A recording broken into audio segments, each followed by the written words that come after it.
जय हिंद दोस्तों, स्वागत है आपका एग्जाम पर यूट्यूब चैनल में। आज की क्लास में आप सभी के लिए लेकर आए हैं यहाँ पर एमपीटेड वर्ग 2 वालों के लिए इकाई 15 में हिंदी साहित्य में आज अपन को पढ़ना है कन्हैयालाल मिश्र प्रभाकर की रचना आत्मविश्वास और एक रचना से मंगल सुमन की रचना है पथिक से।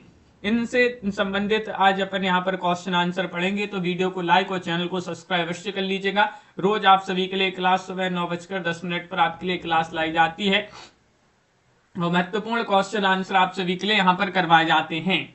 उससे पहले आप सभी के लिए बता दें कि हिंदी साहित्य में अगर आपके लिए 6000 वस्तुनिष्ठ प्रश्नोत्तर की पीडीएफ परचेस करना है, जिनके लिए मात्र 150 रुपए में पीडीएफ अभी आप सभी के लिए मिल जाएगी। हिंदी साहित्य के 6000 वस्तुनिष्ठ प्रश्नों की इसमें हिंदी व्याकरण में टॉपिक वाइज वस्तुनिष्ठ प्रश्नोत्तर की पीडीएफ आप सभी के लिए 100 रुपए में है और हिंदी के 215 कवियों और लेखकों का संपूर्ण जीवन परिचय वाली पीडीएफ भी आपके लिए 100 रुपए में। इस प्रकार ये तीनों पीडीएफ 250 रुपए में अभी आपके लिए उपलब्ध है।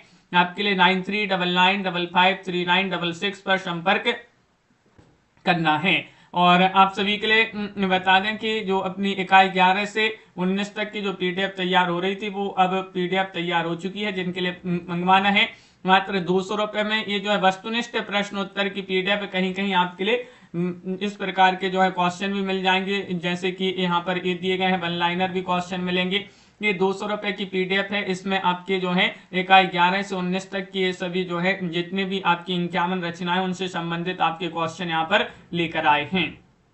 आज अपन को पढ़ना है यहाँ पर कन्हैयालाल मिश्र प्रभाकर की रचना आत्मविश्वास जो है इससे संबंधित क्वेश्चन है। तो चलिएगा यहाँ पर स्टार्ट करते हैं आज की इस महत्वपूर्ण क्लास को। हाँ, मनीराम जी जिनके लिए पीडीएफ मंगवाना है तो आप संपर्क कर लीजिएगा। तो देखिएगा युगल जी, जीवन में सफलता का सबसे बड़ा रहस्य क्या है? अगर जीवन में सफलता प्राप्त करना है तो उसका सबसे बड़ा रहस्य क्या है, ये आप सभी के लिए बताना है। तो आपका सही आंसर होगा, अगर जीवन में सफलता प्राप्त करना है, सफलता का सबसे बड़ा जो रहस्य है वह आत्मविश्वास है। क्या है? आत्मविश्वास आप सभी का यहाँ पर सही आंसर है। इस जो है आत्मविश्वास से संबंधित जो रचना, इससे वस्तुनिष्ठ प्रश्न नहीं बन पाए हैं आपके। अच्छे जो है वस्तुनिष्ठ प्रश्न नहीं है, लेकिन बहुत ही बढ़िया क्वेश्चन यहाँ पर बनाए गए हैं। आप देखिएगा आगे, बाली के भाई का नाम क्या था? क्वेश्चन नंबर 2 आप सभी के लिए यहाँ पर बताना है। तो ये तो सभी से बन जाएगा कि बाली के भाई का नाम था, क्या नाम था? तो आप सभी का यहाँ पर सही आंसर है सुग्रीव। बाली के भाई का क्या नाम था? सुग्रीव। आप सभी का यहाँ पर सही आंसर होगा। क्वेश्चन नंबर यहाँ पर 3 दिया है, दुविधा किसका दुश्मन है? दुविधा जो है ये किसका दुश्मन माना जाता है, ये आप सभी के लिए बताना है। सोनल जी, सीताराम जी, रविंद्र जी, आप सभी का यहाँ पर सही आंसर है कि दुविधा जो है आत्मविश्वास का दुश्मन है। दुविधा किसका दुश्मन है? आत्मविश्वास का दुश्मन माना जाता है दुविधा। बहुत बढ़िया, आगे बढ़ते हैं। यहाँ पर देखिएगा क्या दिया गया है। क्वेश्चन नंबर 4 दिया है कि बाली को क्या वरदान प्राप्त था? इसमें जो है ये पढ़िएगा आप, आत्मविश्वास सबसे पहले, उससे संबंधित फिर ये क्वेश्चन बनाए गए हैं। तो देखिएगा यहाँ पर क्या है कि बाली को क्या वरदान प्राप्त था, ये आपके लिए हम पर बताना है। तो देखिएगा बाली को आपके लिए पता होगा कि यह वरदान प्राप्त था कि उसके सामने जो भी आता था उसकी आदि शक्ति जो है बाली में आ जाती थी। ये जो है बाली को वरदान प्राप्त था कि बाली के सामने कोई भी युद्ध में कहीं पर भी जो है, अगर युद्ध में बाली के सामने कोई भी आता था तो उसकी आदि शक्ति जो है बाली के पास आ जाती थी। आगे बढ़ते हैं, आदि ताकत या आदि ताकत, हाँ, बाली के पास आ जाती थी। क्वेश्चन नंबर 5 दिया, दुविधा आत्मविश्वास का सबसे बड़ा दुश्मन क्या है? अभी अपन ने पढ़ा था दुविधा किसका दुश्मन है, तो आत्मविश्वास का सबसे बड़ा दुश्मन है। क्यों है ये बताना है। तो देखिएगा दुविधा आत्मविश्वास का सबसे बड़ा शत्रु है या दुश्मन है, क्योंकि दुविधा एकाग्रता को, यहाँ पर एकाग्रता लिखा, एकाग्रता को नष्ट कर देती है और आदमी की शक्ति को बांट देती है। इसलिए दुविधा जो है आत्मविश्वास का क्या है? सबसे बड़ा दुश्मन है। दुविधा आत्मविश्वास का सबसे बड़ा दुश्मन है क्योंकि दुविधा एकाग्रता को नष्ट कर देती है और आदमी की शक्ति को बांट देती है। आगे बढ़ते हैं, क्वेश्चन नंबर 6 दिया गया है, लेखक का मित्र कुत्ते को भेड़िया क्यों मान बैठा? क्वेश्चन नंबर 6 में आपके लिए बताने कि लेखक का जो मित्र है वह कुत्ते को भेड़िया क्यों मान बैठा। लेखक का मित्र कुत्ते को भेड़िया इसलिए मान बैठा क्योंकि भय ने उन्हें जो है आत्मविश्वासहीन कर दिया था। लेखक का मित्र कुत्ते को भेड़िया इसलिए मान बैठा क्योंकि भय ने उसे, किसको, लेखक के मित्र को क्या कर दिया था, आत्मविश्वासहीन कर दिया था। इसलिए लेखक का मित्र कुत्ते को क्या मान बैठा, भेड़िया मान बैठा। अगर पूछा जाए कुत्ते को भेड़िया कौन मान बैठा था, तो लेखक का मित्र आपका एक जो है विकल्प इसी प्रकार बन जाएगा। तो लेखक का मित्र आपका सही आंसर होगा। आगे बढ़ते हैं। क्वेश्चन 7 दिया गया कि परीक्षक द्वारा सुभाष चंद्र बोस के आगे अंगूठी रखने का उद्देश्य क्या था। परीक्षक द्वारा सुभाष चंद्र बोस के आगे अंगूठी रखने का उद्देश्य क्या था। परीक्षक द्वारा सुभाष चंद्र बोस के आगे अंगूठी रखने का उद्देश्य यही था कि परीक्षक उनकी आत्मविश्वास की परीक्षा लेना चाह रहा था। जो परीक्षक था वह देखना चाह रहा था, आत्मविश्वास की परीक्षा लेना चाह रहा था, किनकी, सुभाष चंद्र बोस जी की। तो परीक्षक द्वारा सुभाष चंद्र बोस के आगे अंगूठी रखने का उद्देश्य यही था कि परीक्षक उनके आत्मविश्वास की परीक्षा लेना चाह रहा था। सोनू जी अगला क्वेश्चन यहाँ पर देखिएगा। हाँ मनीराम जी, पीडीएफ मिल जाएगी, आप संपर्क कर लीजिएगा। नंबर स्क्रीन पर दिया गया है 9399553966। क्वेश्चन नंबर आप सभी का यहाँ पर 8 दिया गया है। क्या दिया है, जब कोई विरोधी हमारे सामने आता है तब हम क्या मान बैठते हैं और इसका हम पर क्या प्रभाव पड़ता है, दुष्प्रभाव क्या पड़ता है। ये क्वेश्चन महत्वपूर्ण है कि जब कोई विरोधी हमारे सामने आता है तब हम क्या मान बैठते हैं और इसका हम पर क्या दुष्प्रभाव पड़ता है। तो देखिएगा, जब कोई विरोधी हमारे सामने आता है तब हम आत्मविश्वास की कमी के कारण उसे अपने से अधिक शक्तिशाली मान लेते हैं। इसका हम पर यह दुष्प्रभाव पड़ता है कि आत्मविश्वास की कमी के कारण हमारी शक्ति आधी हो जाती है और हम अपने विरोधी से कमजोर पड़ जाते हैं।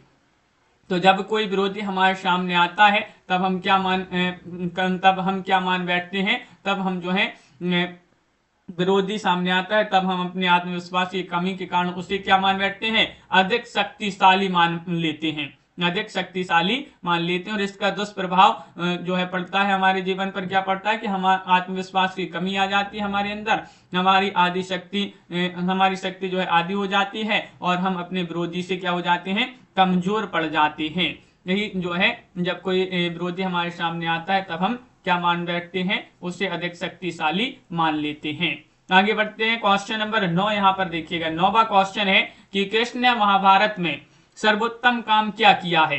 क्वेश्चन नंबर 9 में आपके लिए बताना है वंदना जी, कृष्ण जी ने महाभारत में सर्वोत्तम काम क्या किया है। तो कृष्ण ने महाभारत में सर्वोत्तम काम यही किया है कि पांडवों को उन्होंने आत्मविश्वास से भर दिया था। किनको, पांडवों को आत्मविश्वास से भर दिया था। किसने, कृष्ण ने, इसमें महाभारत में। तो यही सर्वोत्तम काम किया है कृष्ण ने महाभारत में कि पांडवों को उन्होंने आत्मविश्वास से भर दिया।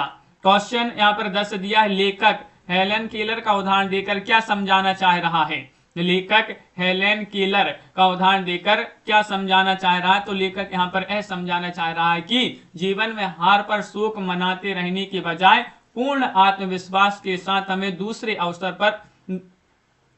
अवसर की तरफ जो है कदम बढ़ाना चाहिए। यही जो है लेखक यहाँ पर हेलेन केलर का उदाहरण देकर हमें समझाना चाह रहा है।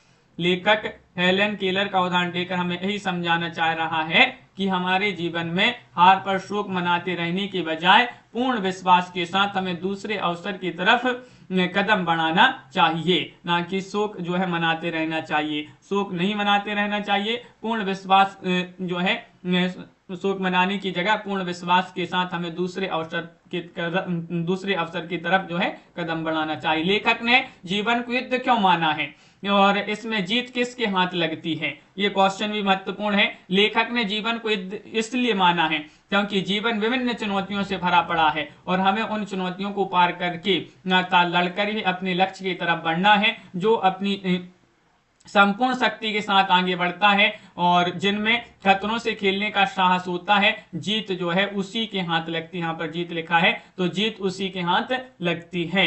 लेखक ने जीवन को युद्ध इसलिए माना है क्योंकि हमारे जीवन जो है विभिन्न चुनौतियों से भरा पड़ा है। और हमें उन चुनौतियों को पार करके अर्थात लड़कर आगे अपने लक्ष्य की तरफ बढ़ना होता है। जो अपनी संपूर्ण शक्ति के साथ आगे बढ़ता है, जिसमें खतरों से खेलने का साहस होता है, तो जो है उसी की जीत होती है, यानी कि जीत उसी के हाथ लगती है। यहाँ पर पूछा जीत किसके हाथ लगती है? जो खतरों से खेलने का साहस रखता है, जीत उसी के हाथ लगती है। आगे यहाँ पर कुछ विलोम शब्द दिए गए हैं इसी रचना से संबंधित। इसमें भाग्यवान का भाग्यहीन हो जाएगा, शक्तिशाली का शक्तिहीन हो जाएगा, सौभाग्य का दुर्भाग्य हो जाएगा, संस्कार का कुसंस्कार हो जाएगा, और सफलता का असफलता और पराजय का विजय का पराजय जो है यहाँ पर विलोम शब्द हो जाएगा।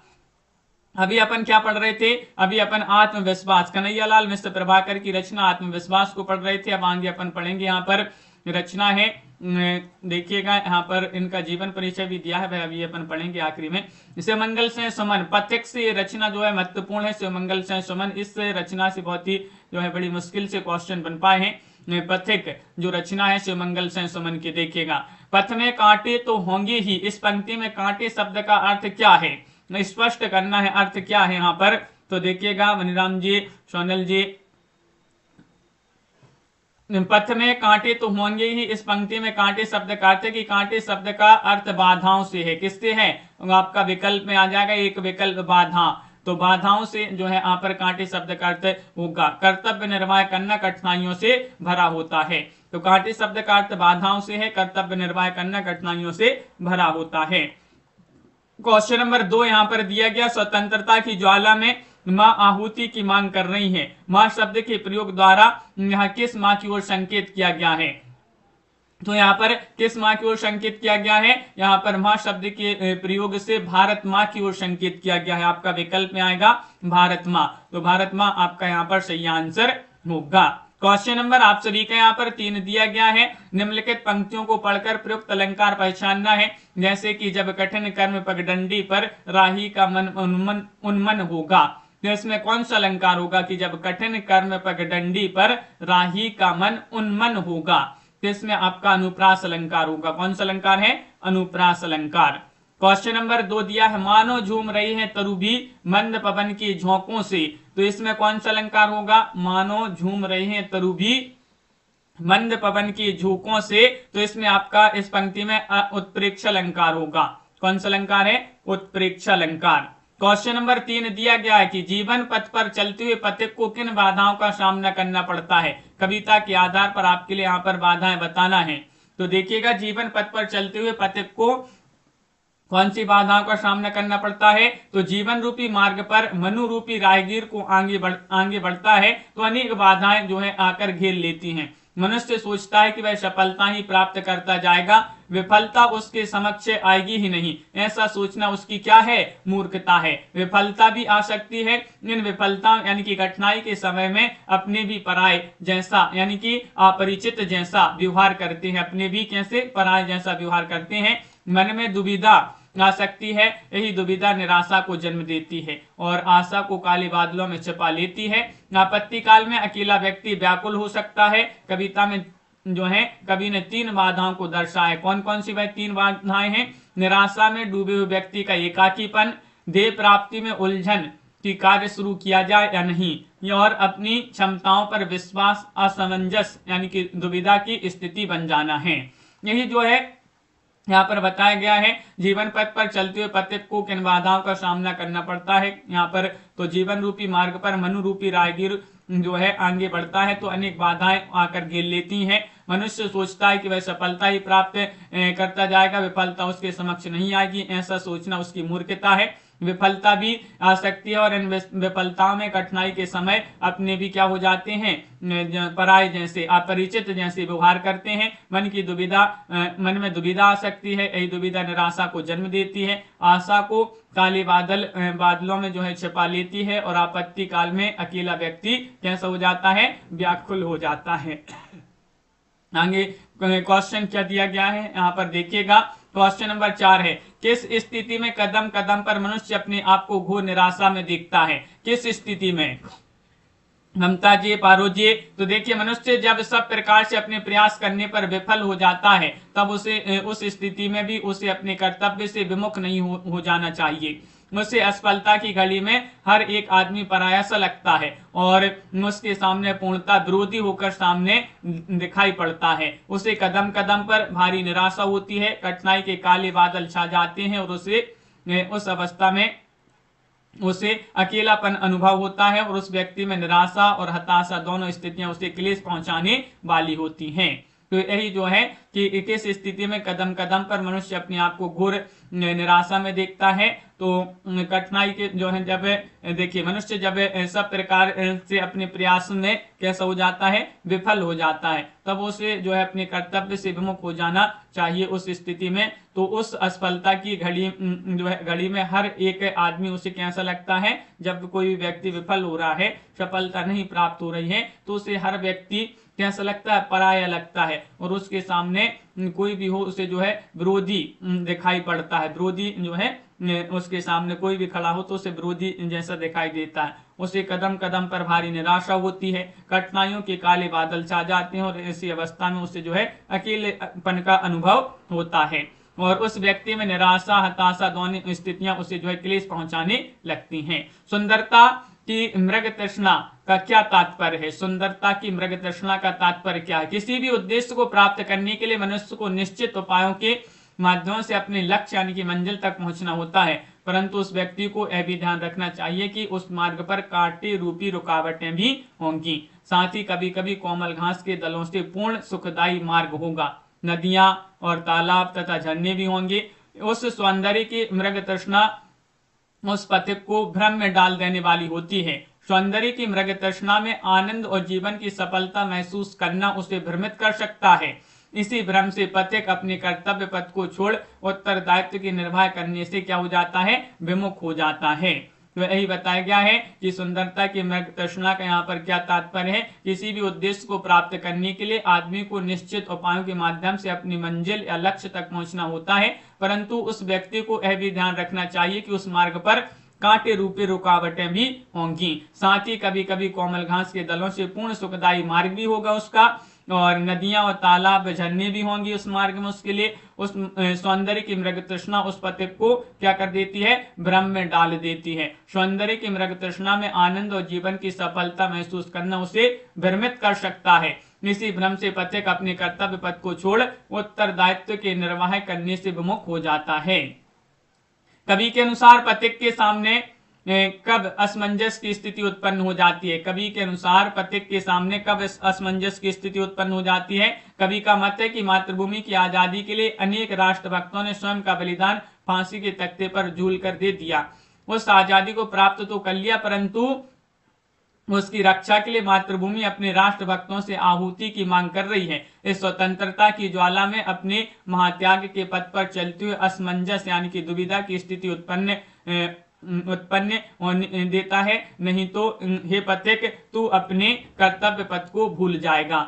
ये जो है यहाँ पर यही बताया गया है कि कवि के अनुसार पथिक के सामने कब असमंजस की स्थिति होती है। तो कवि का मत है कि मातृभूमि की आजादी के लिए अनेक राष्ट्रभक्तों ने स्वयं का बलिदान फांसी के तख्ते पर झूलकर दे दिया है और उस आजादी को प्राप्त तो कर लिया, परंतु उसकी रक्षा के लिए मातृभूमि अपने राष्ट्रभक्तों से आहुति की मांग कर रही है। इस स्वतंत्रता की ज्वाला में अपने महात्याग के पथ पर चलते हुए असमंजस में स्थिति उत्पन्न मत होने देना, नहीं तो हे पथिक, तू अपने कर्तव्य पथ को भूल जाएगा। यही जो है यहाँ पर दिया गया है। आगे बढ़ते हैं। यहाँ पर क्वेश्चन है, कवि ने इस कविता में प्रकृति के कौन कौन से अंगों उपांगों का चित्रण किया है जो पथिक को उसके मार्ग में मिलते हैं? तो पथिक जो कवि कौन है इसके, इस मंगल से सुमन, तो उन्होंने इस कविता में प्रकृति के कौन कौन से अंगों उपांगों का चित्रण किया है जो पथिक को उसके मार्ग में मिलते हैं? तो कवि ने उन प्राकृतिक अंगों उपांगों का वर्णन किया है जिन्हें पथिक कदम कदम पर देखता है। पथिक को कभी तो दूब घास के कोमल दल, अपने निर्मल जल से भर कर नठलाती चलती नदियां तालाब दिखेंगे। इसके अतिरिक्त सुंदर पर्वत दिखेंगे, वनवाटिका तथा जल की बावड़ियां, सुंदर सुंदर झरने भी दिखेंगे, तो अपनी कल कल की मधुर ध्वनि से आकर्षण के केंद्र बने हुए होंगे। कर्तव्य पथ के पथिक को प्राकृतिक उपादानों की सुंदरता मृग तृष्णा के विमोहे में फंसा लेने वाली सिद्ध न हो जाए, जिससे वह अपने कर्तव्य पालन विफल होकर उद्देश्य को प्राप्त नहीं कर सके। कभी तो पथिक को आगाह करता है कि वह अपने कर्तव्य पथ पर अग्रसर होते ही रहे। तो इस प्रकार जो है बहुत सारे अंगों पंगों का चित्रण किया गया है, जैसे कि जब पथिक जो होता है अपने पथ पर बढ़ता है कदम कदम पर, उसके लिए जो है क्या देखने को मिलता है, पथिक को कभी जो है दूब घास के कोमल दल देखने को मिलते हैं, कभी जो है निर्मल जल से भरकर इटलाती चलती नदियां दिखेंगी, कभी तालाब दिखेंगी। इसके अतिरिक्त और भी उसके लिए सुंदर पर्वत, वनवाटिका, जल की बावड़ियां देखने को मिलती हैं, सुंदर सुंदर झरने भी देखने को मिलते हैं। अपनी कल कल की मधुर ध्वनि से आकर्षण के केंद्र बने हुए हैं जो झरने। कर्तव्य पथ से पथिक को प्राकृतिक उपादानों की सुंदरता मृग तृष्णा की विमुह में फंसा लेने वाली सिद्ध ना हो जाए, जो है आप इन सब में फंस ना जाएं, और जिससे वह अपने कर्तव्य पालन में विफल होकर उद्देश्य को प्राप्त ही ना कर सके। कभी तो पथिक को यह आगाह करता है कि वह अपने कर्तव्य पथ पर अग्रसर होते ही रहे। यहाँ पर कुछ देखिएगा, ये पद्यांश दिया गया है, इसको पढ़कर इसकी व्याख्या प्रस्तुत करेंगे, अपन लिखेंगे, यहाँ पर बताएंगे। पथ भूल न जाना पथिक कहीं, ये जो है पद्यांश दिया गया है कि पथ भूल न जाना पथिक कहीं, पथ में कांटे तो होंगे ही, दूरबादल सरिता सर होंगे, सुंदर गिरि वन बापी होंगे, सुंदर सुंदर निर्झर होंगे, सुंदरता की मृग तृष्णा में, पथ भूल न जाना पथिक कहीं। तो वही है जो अपन ने अभी क्वेश्चन पढ़ा है, वही पूछ लिया गया। देखिए यहाँ पर इसके संदर्भ प्रसंग व्याख्यापन जो पढ़ते हैं ना 10वीं 12वीं में जो पूछे जाते हैं, उसी प्रकार यहाँ प्रस्तुत पद्यांश हमारी पाठ्य पुस्तक भारत भारती के पाठ पथिक से, पथिक रचना किनकी है, श्रीमंगल सेन सुमन, उसी से लिया गया है। प्रसंग क्या है, कवि बता देना चाहता है कि अपने लक्ष्य को प्राप्त करने के मार्ग में अनेक बाधाएं आती हैं, परंतु उस मार्ग में बहुत से सुहावने दृश्य भी देखने को मिलते हैं और जो हमें अपनी ओर आकर्षित करते हैं, लेकिन हमें उनके सौंदर्य के बुलावे में नहीं जाना चाहिए, नहीं तो अपन क्या हो जाएंगे, पथ से भटक जाएंगे। तो हमें तो केवल अपने कर्तव्य पथ पर ही आगे बढ़ते रहना चाहिए। प्रसंग में कभी यही बताना चाह रहे हैं। व्याख्या में कभी बोल रहे हैं कि हे पथिक, तुम अपने मार्ग को भूल मत जाना, अपने लक्ष्य को प्राप्त करने के मार्ग में अनेक बाधाएं अवश्य ही आएंगी, परंतु इसके विपरीत वहां कोमल धूप घास के पत्ते होंगे, नदी के अच्छे अच्छे दृश्य देखने को मिलेंगे, मनोरम तालाब भी देखने को मिलेंगे, पर्वत पहाड़ियां वन बावड़ियां के अति सुंदर दृश्य देखने को मिलेंगे, सुंदर सुंदर जंगल देखने को मिलेंगे, वहां अति सुंदर झरने भी होंगे। पर आपके लिए, परंतु राहगीर तुझे यह ध्यान रखना पड़ेगा कि सुंदरता का भ्रम तुझे अपने लक्ष्य प्राप्ति के सही मार्ग से भटका ना दे, तुम अपने मार्ग को भूल मत जाना। इन सभी दृश्यों को देखकर जो है आप इन सभी दृश्यों में मत पड़ना, आपके लिए जो है आपका जो लक्ष्य है, लक्ष्य प्राप्ति के लिए जो है आपको अपने मार्ग पर चलते रहना चाहिए और अपने मार्ग को भूल मत जाना।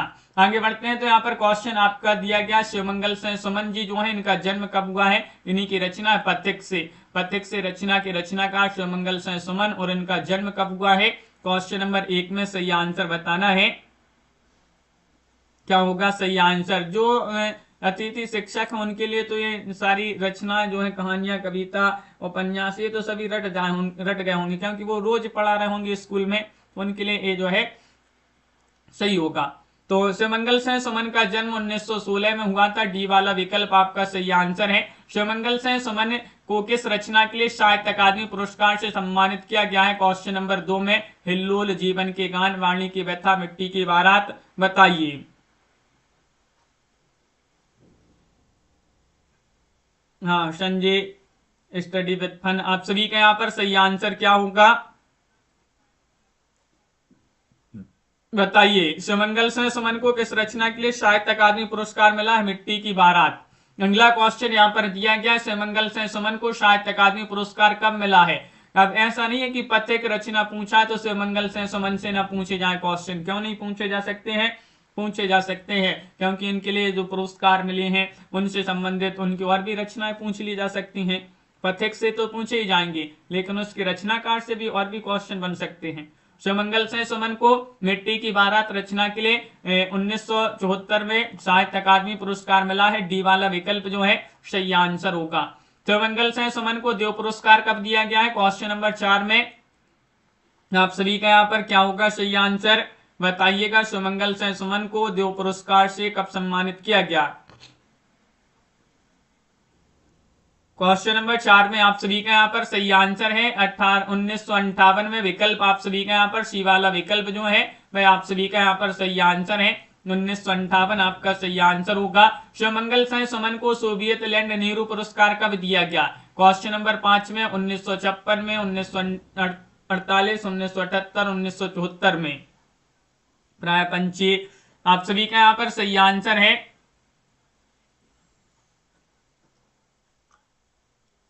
शिवमंगल से सुमन को सोवियत लैंड नेहरू पुरस्कार भी 1974 में ही मिला है। डी वाला विकल्प आप सभी का यहाँ पर सही आंसर होगा, विकल्प नंबर 4। शिवमंगल से सुमन को भारत भारती पुरस्कार कब दिया गया है? भारत भारती 1956 में, 1958 में, 1978 में, 1993 में। 6 में आप सभी के लिए यहाँ पर चयन करना है। तो शिवमंगल से सुमन को भारत भारती पुरस्कार 1993 में दिया गया है। 1993 आप सभी का यहाँ पर सही आंसर है। शिवमंगल से सुमन भारत भारती पुरस्कार से भी इनको साहित्य अकादमी देव पुरस्कार, भारत भारती पुरस्कार भी मिला है। इनको शिवमंगल से सुमन को शिखर सम्मान भी दिया गया। शिखर सम्मान कब दिया गया है? क्वेश्चन नंबर 7 में 1956, 1998, 1978, 1993। 7 का सही आंसर क्या होगा? शिवमंगल से सुमन को शिखर सम्मान से कब सम्मानित किया गया है? तो 7 में आप सभी का यहाँ पर सही आंसर 1993 में इनके लिए ये पुरस्कार दिया गया, शिखर सम्मान। किनके लिए? शिवमंगल से सुमन के लिए। शिवमंगल से सुमन को पद्म भूषण सम्मान से भी सम्मानित किया गया है। कब? क्वेश्चन नंबर 8 में आप सभी के लिए बताना 1999, 1998 या फिर 1988, 1993। इनके लिए बहुत सारे पुरस्कार मिले हैं शिवमंगल से सुमन को। तो पद्म भूषण सम्मान से भी सम्मानित किया गया है शिवमंगल से सुमन को। कब सम्मानित किया गया है? 1999 में। कब? 1999 आप सभी का यहाँ पर सही आंसर है। ये वाला विकल्प जिन्होंने भी यहाँ पर चयन किया है 1999 आप सभी का सही आंसर है। अगला क्वेश्चन यहाँ पर देखिएगा। यहाँ पर अभी अपन ने पढ़ा है शिवमंगल से सुमन की रचना पथिक से संबंधित इकाई 15 में अभी, और यहाँ पर अपन ने कन्हैयालाल मिश्र प्रभाकर की रचना पढ़ी, कौन सी? आत्मविश्वास। अब कन्हैयालाल मिश्र प्रभाकर की रचना आत्मविश्वास तो पढ़ लिया, अब इनसे जीवन से संबंधित 8-10 क्वेश्चन और हैं, वह और पढ़ लेते हैं। क्या पता इनमें से भी पूछ लिया जा सकता है, क्योंकि जीवन परिचय से संबंधित आ सकते हैं क्वेश्चन। कन्हैयालाल मिश्र प्रभाकर का जन्म कब हुआ है बताइएगा, चयन करना इनमें से। क्वेश्चन नंबर 1 यहाँ पर दिया गया है, तो इनका जन्म 1906 में हुआ है। कन्हैयालाल मिश्र प्रभाकर जी का जन्म कब हुआ है? 1906 में। क्वेश्चन नंबर 2 दिया गया है, कन्हैयालाल मिश्र प्रभाकर जी का जन्म कहां पर हुआ है? देवबंद ग्राम सहारनपुर उत्तर प्रदेश में, सिज्जौली फतेहपुर उत्तर प्रदेश में, अलीगढ़ उत्तर प्रदेश या फिर फर्रुखाबाद उत्तर प्रदेश में। तो आप सभी का यहाँ पर सही आंसर है देवबंद ग्राम सहारनपुर उत्तर प्रदेश में कन्हैयालाल मिश्र प्रभाकर जी का जन्म 1906 में हुआ था। कन्हैयालाल मिश्र प्रभाकर किस पेशे से जुड़े हैं? शिक्षक, पत्रकारिता, वकील या स्वास्थ्य विभाग से? वर्षा जी आप सभी का यहाँ पर सही आंसर क्या है? क्वेश्चन नंबर 7 में कन्हैयालाल मिश्र प्रभाकर किस पेशे से जुड़े हैं? तो पत्रकारिता। बी वाला विकल्प आप सभी का यहाँ पर सही आंसर है, पत्रकारिता सही आंसर होंगे। कन्हैयालाल मिश्र प्रभाकर किस पत्रिका का संपादन किया इन्होंने? अभ्युदय, धर्मयुग, ज्ञानोदय या धर्म दिवाकर? इनमें से आप सभी लोग क्वेश्चन नंबर 4 में सही आंसर बताइए। कन्हैयालाल मिश्र प्रभाकर ने किस पत्रिका का संपादन किया है? तो ज्ञानोदय आपका यहाँ पर सही आंसर है, ज्ञानोदय। जिन्होंने विकल्प नंबर सी वाला विकल्प चयन किया है उनका यहाँ पर सही आंसर होगा। क्वेश्चन नंबर 5 दिया है, कन्हैयालाल मिश्र प्रभाकर की साहित्य यात्रा किस पत्रिका के संपादन के साथ शुरू हुई है? अभ्युदय, धर्मयुग, समालोचक या नया जीवन? क्वेश्चन नंबर आप सभी का यहाँ पर 5 दिया गया है। 5 में आप सभी के लिए यहाँ पर सही आंसर चयन करना है, तो नया जीवन आप सभी का यहाँ पर सही आंसर होगा। नया जीवन आप सभी का यहाँ पर सही आंसर है। अगला क्वेश्चन यहाँ पर देखिएगा, क्वेश्चन नंबर 6 यहाँ पर दिया गया है। क्वेश्चन नंबर 6 क्या दिया गया देखिएगा कि हिंदी का प्रथम सर्वश्रेष्ठ संस्मरण कौन सा है? संस्मरण आप सभी के लिए यहाँ पर चयन करना है। जिंदगी मुस्काई, माटी हो गई सोना, दीप जले, शंख बजे, झुलसे हुए चेहरे। ये बहुत ही महत्वपूर्ण संस्मरण माना जाता है, जो कि कन्हैयालाल मिश्र प्रभाकर का ही माना जाता है। हिंदी का प्रथम सर्वश्रेष्ठ संस्मरण जिंदगी मुस्काई। विकल्प नंबर 1 आप सभी का यहाँ पर सही आंसर होगा। कन्हैयालाल मिश्र प्रभाकर की आत्मकथा कौन सी है? लगता नहीं है दिल मेरा, मुड़ मुड़ के देखता हूं, तपती पगडंडियों पर पदयात्रा, तुमने क्यों कहा कि मैं सुंदर हूं। साथ में आप सभी के लिए बताना है सोना जी आप सभी का सही आंसर क्या होगा कि कन्हैयालाल मिश्र प्रभाकर की आत्मकथा कौन सी है? तपती पगडंडियों पर पदयात्रा। सी वाला जो विकल्प है वह आपका यहाँ पर सही आंसर होगा। कन्हैयालाल मिश्र प्रभाकर का रिपोर्टाज बता दीजिएगा। क्षण बोले कण मुस्काए, मैं की आंगन चह के द्वार, जिए तो ऐसे जिए या फिर माटी हो गई सोना। कन्हैयालाल मिश्र प्रभाकर का रिपोर्टाज क्वेश्चन नंबर 8 में आप सभी के लिए बताना है। तो क्षण बोले कण मुस्काए माना जाता है कन्हैयालाल मिश्र प्रभाकर का रिपोर्टाज। ये वाला विकल्प आपका यहाँ पर सही आंसर होगा। क्वेश्चन नंबर 9 दिया गया है कन्हैयालाल मिश्र प्रभाकर का लघु कथा संग्रह कौन सा है? बताइए। महकी आंगन चहके द्वार, बाजे पायलिया के घुंघरू, आकाश के तारे, धरती के फूल, तपती पगडंडियों पर पदयात्रा। 9 में आप सभी का सही आंसर कन्हैयालाल मिश्र प्रभाकर का लघु कथा संग्रह आकाश के तारे, धरती के फूल। सी वाला जो विकल्प है वह आप सभी का यहाँ पर सही आंसर है। कन्हैयालाल मिश्र प्रभाकर का निधन कब हुआ है? जन्म तो 1906 में हुआ था, निधन कब हुआ है ये आप सभी के लिए यहाँ पर बताना है। तो आप सभी का यहाँ पर सही आंसर, इनका निधन 1995 ईस्वी में हुआ है। कन्हैयालाल मिश्र प्रभाकर का निधन 1995 ईस्वी में इनका निधन हो गया है। तो इस प्रकार आज अपन ने कन्हैयालाल मिश्र प्रभाकर की रचना आत्मविश्वास और सुमंगल से सुमन की रचना पथिक, इनसे संबंधित क्वेश्चन पढ़े। रोज आप सभी के लिए 9 बजे क्लास 9:10 पर सुबह ये क्लास लाई जाती है। इसके बाद कल पढ़ेंगे अपन याचक और दाता, रविंद्रनाथ टैगोर जी की रचना याचक और दाता जो रचना है इससे संबंधित क्वेश्चन कल पढ़ना है। इस पीडीएफ में आप सभी के लिए जो है सभी इकाई 11 से इकाई 19 तक के सभी जो है 51 रचना उनसे संबंधित आपके क्वेश्चन आंसर वाली ये पीडीएफ तैयार हो चुकी है। मात्र 200 रुपए में ये पीडीएफ अभी आपके लिए मिल जाएगी। जिनके लिए परचेस करना है नंबर स्क्रीन पर दिया गया है। नंबर क्या है? 9399553966 पर संपर्क करना है। और हिंदी साहित्य में अगर आपके लिए 6000 वस्तुनिष्ठ प्रश्नोत्तर की पीडीएफ परचेस करना 150 रुपए की है। हिंदी व्याकरण में टॉपिक वाइज वस्तुनिष्ठ प्रश्नोत्तर की पीडीएफ जो है 100 रुपए में है। और हिंदी के 215 कवियों और लेखकों का संपूर्ण जीवन परिचय वाली पीडीएफ 100 रुपए में। इस प्रकार ये तीनों पीडीएफ आपके 250 रुपए में है। और जो इकाई 11 से 19 तक की पीडीएफ जो है वह 200 रुपए में है। तो इस प्रकार ये आपके लिए चारों पीडीएफ अभी अगर परचेस करना है तो 400 रुपए में अभी चारों पीडीएफ मिल जाएंगी। तो आप संपर्क अवश्य कर लीजिएगा जिनके लिए पीडीएफ मंगवाना है। सभी के लिए बहुत बहुत धन्यवाद। रोज आप सभी के लिए महत्वपूर्ण क्लासें लाई जाती हैं। हाँ, हसन जी याचक और दाता कहानी विदा की रचना है, कहानी है रविन्द्रनाथ टैगोर जी की। तो सभी के लिए बहुत बहुत धन्यवाद। रोज आप सभी के लिए क्लास करवाई जाती है। शाम को 4 बजे भी क्लास होती है तो उसमें आप अवश्य जुड़िएगा, क्योंकि वह 4 बजे वाली क्लास आपके लिए ही स्टार्ट की गई है जिसमें आपका हिंदी साहित्य का इतिहास शुरू से अपन पढ़ रहे हैं उस क्लास में। तो आप सभी लोग अवश्य जुड़िएगा। तीनों जी सभी के लिए बहुत बहुत धन्यवाद। वर्षा जी, हसन जी, सोना जी, समूति जी। रोज आप सभी के लिए निरंतर इसी तरह से जो है क्लासें लाई जाएंगी। सभी के लिए जय हिंद।